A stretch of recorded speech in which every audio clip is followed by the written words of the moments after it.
Our research in South Africa, Zambia and Tanzania has found 4 key issues with performance-based financing.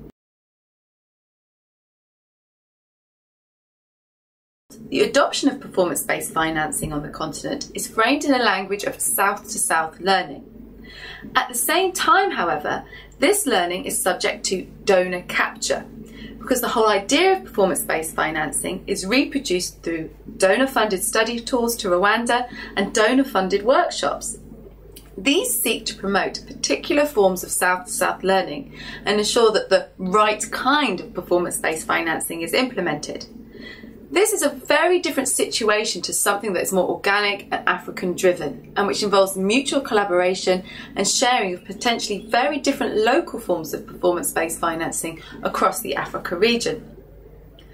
By promoting the idea of Rwanda as the originator of performance-based financing in health sector reform, donors are in effect inhibiting the participation of African actors.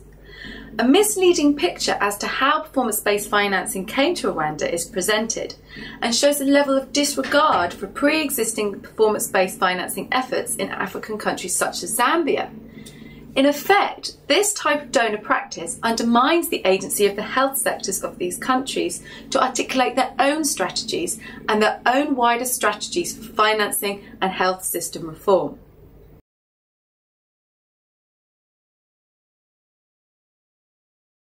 In terms of participation at the global level, we found that there are few formal structures for the participation of African actors at global institutions like the Global Fund, World Bank or WHO.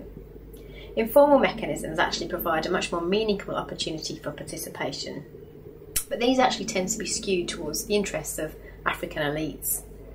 Something of a hierarchy of participation exists, with participation being dependent on factors such as maybe someone's position within government, their pre-existing relationship to aid donors, or their awareness of those informal opportunities for being involved.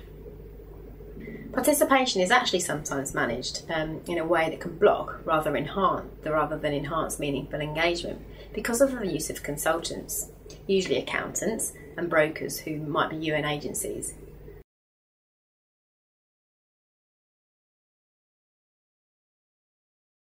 We found that a key strength in terms of the participation of African actors in performance-based financing lies in the strength of a country's health system, which determines the ability to say no to donors and to set local country-driven policy preferences.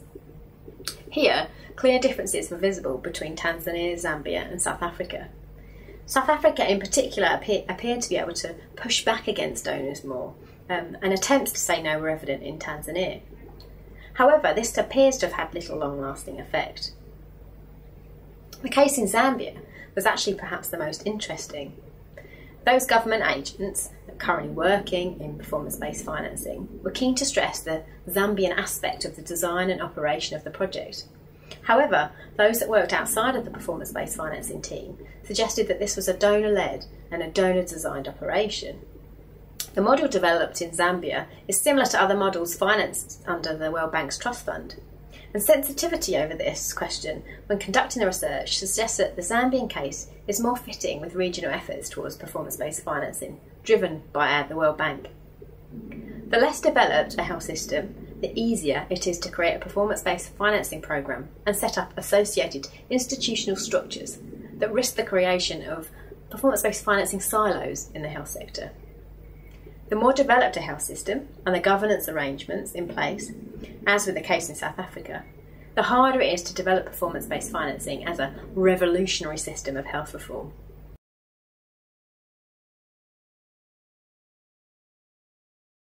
We found that the clear commitment to and the buzz around performance-based financing comes from the political capital it gives to those people who are working to promote it.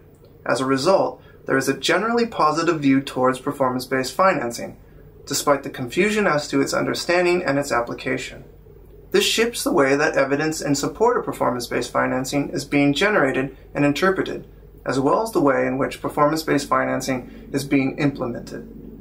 As such, at all levels of the health system governance that we looked at, and from the global to the local, there appears to be a lack of critical engagement with the concept, and a lack of space for critical consideration of possible alternatives.